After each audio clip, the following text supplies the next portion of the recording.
Okay, so picture this.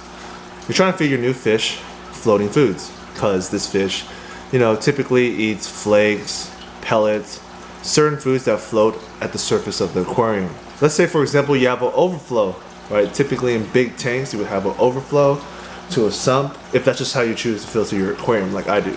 Now, this can be an issue when feeding floating foods. When you have certain foods like pellets, floating food sticks, freeze-dried foods, krill, freeze-dried crickets, and even live crickets. Anything that's floating on top of that water is going to flow towards that overflow and eventually get stuck inside. Now, how many times have you tried feeding your fish and this happened?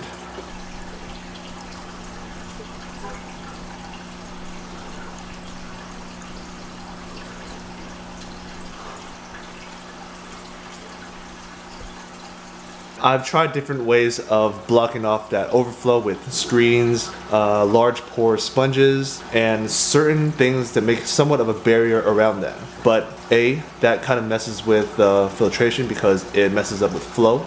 B, it could get clogged. And C, that's just something else you need to clean. And me being fairly lazy, I don't want to add any more steps to taking care of this aquarium. So I'm gonna go ahead and show you guys what I did to fix this issue.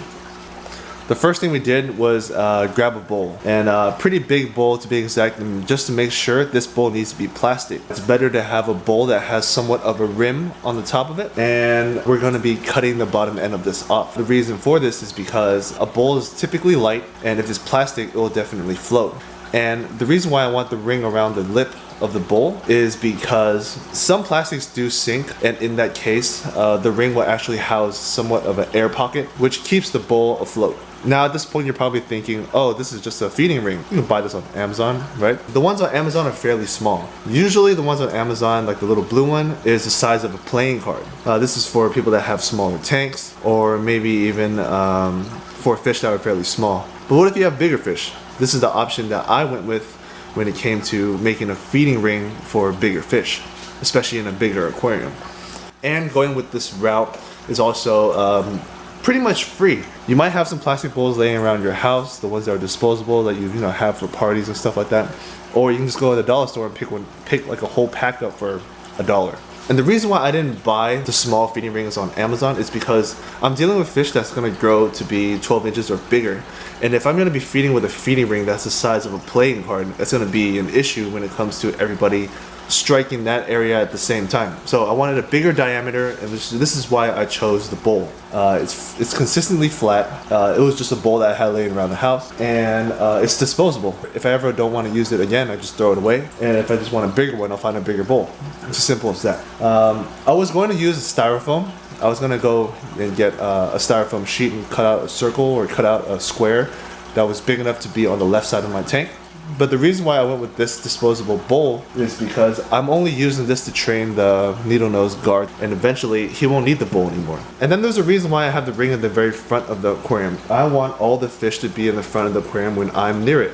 As you see right now, I always feed the pyara in the back. Every video that I show you, the pyara is always in the same spot. There's a reason for that. Food is always dropped there. That's why he's always in the back. But for me, it was very consistent, and it was very easy for me to feed the pyara back there compared to being in the front.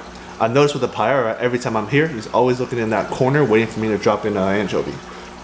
So with that feeding ring in mind, I went ahead and went to PetSmart and got some food. We picked up Melody Treat from Flukers. This is an aquatic turtle based foods, but on the back it also says great for large tropical fish. If you can't find a large enough variety of fish foods at your large box pet stores, you can always go to your reptile section.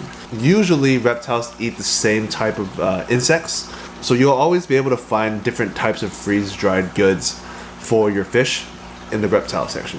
Just make sure you read the back of the product. Most of them will say it's good for a fish, and if it is, then go ahead and give it a shot and feed it to your fish. So yeah, I'd like to thank you guys for watching. Stay tuned for the next one, and peace guys.